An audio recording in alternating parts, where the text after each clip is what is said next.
Indeed, Charity Manasa, and Ndogara Mount Pleasant Heights, boarding house, Ndinogona Ndiri Ndinogona Chikoro, Ndikuita aka Papa's Tuition Center, and Ndiri sign language interpreter, Ndogona sign language, and Ndiri sign language interpreter, Ndakakwanisa unyora one year modules go aka inova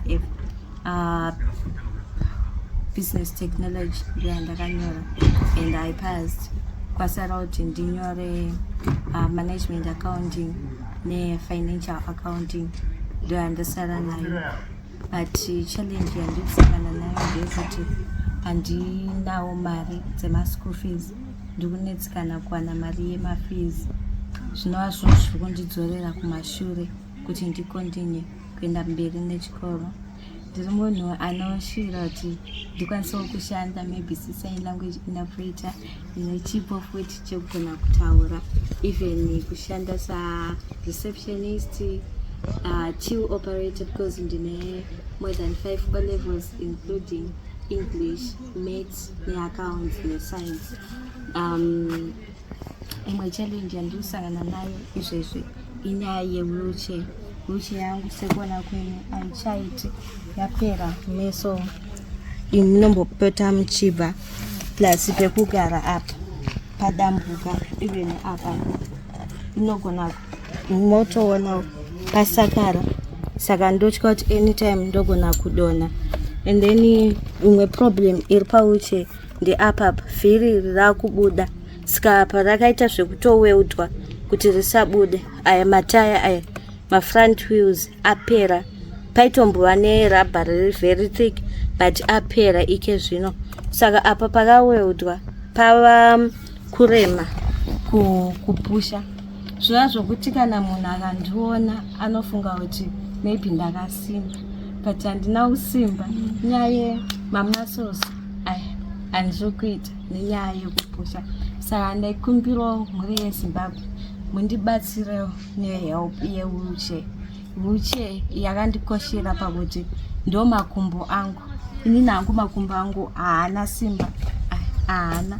Ndakazogara pawheelchair at the age of 5 ndaitombofamba, but problem yakazouya ndane 5 years.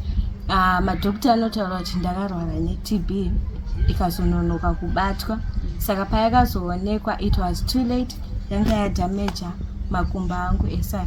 So sometimes ndinofunga kuti asi Mwari kodai ndaifambawo, because kana usina wheelchair unotanga kufunga kuti Mwari dai ndakafamba izvezvi ndiri kuita sevana vevamwe, kana kuti maybe izvezvi ndakuenda kubasa rinonetsa kuwana even ukaapply, because pamwe pacho maconditions emacompanies maybe inenge risiri wheelchair user friendly. Ndiri munhu anogona kusekerera zvekutodaro, ndogona kusekerera, saka ndiri munhu futi anofarira kushandidzana nevanhu zvakanyanya. So ndaikumbirawo mhuri yeZimbabwe mundibatsirewo newheelchair nemari yeschool fees. Even vanoda kundiemploya, feel free. Ndiri sign language interpreter, ndogona futi kutaura ndevele shona then neEnglish, saka vanenge vada maybe kutranslaterwawo languages, I can do that.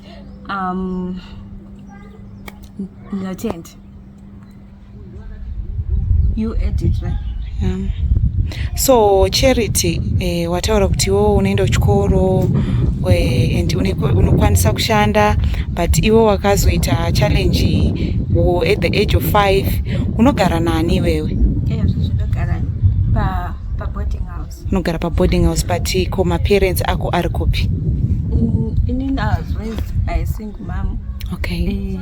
Vanoshanda, saka vaku vari kubasa vane time vachitaura kuti havasi kubhadhara, saka even if vachida kundibatsira mari yacho haikwani, because pane pachidwa even mari yerent, because paboarding house ndikutorenda sometimes ndotofesa machallenges ekuwana rent, zvekuti dai ndaiwana something chekuita ndobatsira mai vangu nekubhadhara rent, but izvezvi handina.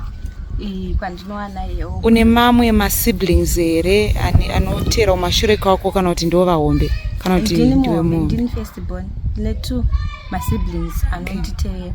Mumwe wacho atori kuchikoro futi grade 5. Thank you. Ko baba vako vari kupi? Baba vangu namai vangu vakaseparate. Baba vangu havana kukwanisa kugamuchira situation ndobva vaseparata namai vangu. Saka mama vakazoita remarry, second marriage.